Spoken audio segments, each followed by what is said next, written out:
কোথায় একটা পড়েছিলাম, একবার একটা সাপ ছুরি কি জিনিস তা বুঝতে না পেরে ছুরিটাকে আষ্টে পিষ্টে জড়িয়ে ধরেছিল।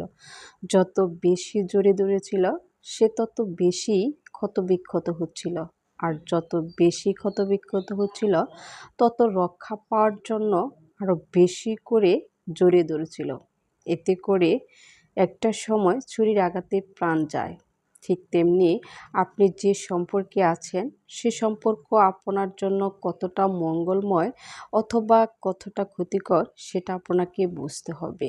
ক্ষতিকর একটা সম্পর্কে যদি আপনি আষ্টে পৃষ্ঠে জড়িয়ে ধরে থাকেন, তাহলে যত বেশি জড়িয়ে ধরবেন তত বেশি ক্ষতবিক্ষত হবেন।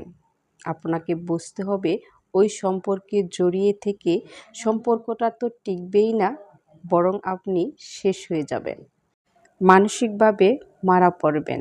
তাই নিজে মারা যাওয়ার আগে, মানসিকভাবে শেষ হয়ে যাওয়ার আগে ছুরি থেকে বের হয়ে আসুন।